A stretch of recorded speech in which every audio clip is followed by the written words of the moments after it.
21세기를 지배할 결정권은 핵무기가 아닌 화폐, 디지털 위안화로 당신의 소비 감시할 것이다라는 소식을 전해드리겠습니다. 중국을 포함한 대부분 국가는 에너지 및 무역 결제 대금으로 달러를 사용합니다. 미국은 달러로 중국 등 신흥국의 물건을 사주고 그 돈은 미국 국채로 다시 모입니다. 다시 거둔 달러로 미국은 중국을 포함한 여러 나라 기업의 주식 등에 투자하면서 세계를 지배했습니다. 이른바 신비로운 길입니다. 미국은 70년 동안 만들어온 이 길을 지키기 위하여 천하무적 항공모함 함대가 24시간 365일 5대양 바다 위와 바다 밑을 항해하고 있습니다.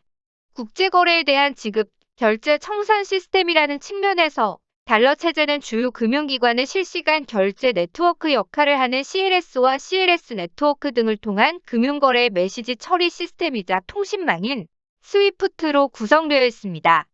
중국은 미국이 주도하는 이러한 시스템을 벗어나거나 우회하여 자신들이 통제하는 새로운 결제 시스템을 가지길 원하는 것입니다.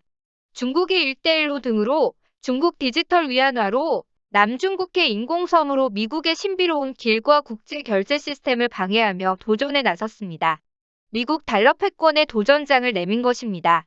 21세기를 지배할 결정권은 핵무기가 아닌 화폐입니다. 화폐를 통제하는 자가 세계를 지배한다. 송흥빙 중국 글로벌 재경 연구원장이 져서 화폐 전쟁에서 주장한 내용입니다. 위안화 국제화가 사실상 좌절된 중국이 디지털 위안화와 1대1로를 통해 반전을 노린다는 분석이 나왔습니다. 미 보수 매체 워싱턴 이그제미너는 전현직 관리들의 발언을 통해 중국의 디지털 위안화 추진이 달러화의 위상에 가져올 영향을 진단했습니다.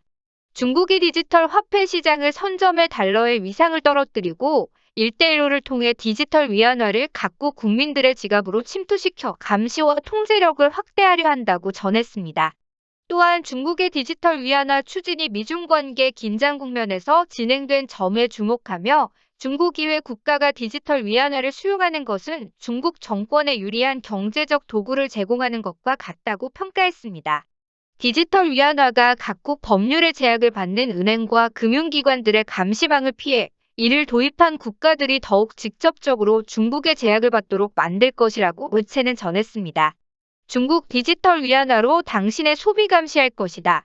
전미 상무부 차관보 나장 이카타는 매체와 인터뷰에서 디지털 위안화가 사용자 개인정보를 저장한다는 점을 지적하며 익명이 아닌 실명은 중국 중앙은행과 중앙정부가 당신과 당신의 소비를 감시한다는 것을 의미한다고 경고했습니다. 전문가들은 디지털 위안화가 1대1로와 융합해 파급력을 키울 수 있다고 우려하고 있습니다. 미국 정부는 중국의 해외 인프라 투자 사업인 1대1로 프로젝트를 개발도상국을 대상으로 진행하는 일종의 약탈적 해외 인프라 시설 투자로 여기고 있습니다. 미국의 유명 싱크탱크인 대서양 여비회 소속 줄리아 프리들랜더는 만약 장기 대출의 경우에 중국은 해외 차입자들이 디지털 위안화를 사용한 상환을 기대할 것이라며 중국은 영역 개척을 시도하고 있다. 1대1로는 이미 채무 함정 외교를 만들었다고 분석했습니다. 디지털 위안화의 또 다른 위협으로는 테러리스트들이 미국의 제재를 우회하는 데 사용될 가능성이 있습니다.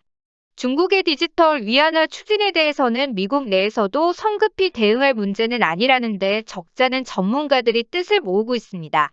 미 연방준비제도의 한 인사는 달러의 주도적 위치에 여전히 높은 자신감을 가지고 있다며 중국이 내놓은 디지털 화폐에 대한 대응이 급하지는 않다고 말했습니다. 제롬 파월 연준 의장 역시 우리가 디지털 화폐 발행의 첫 번째 주자가 될 필요는 없다. 우리는 이를 잘 처리해야 한다며 서두르는 것보다 제대로 하는 것이 중요한 분야라고 강조했습니다. 오늘의 추천 영상은 외국 학자를 협박하는 중국이라는 소식을 전해드리겠습니다. 끝까지 시청해주셔서 감사합니다.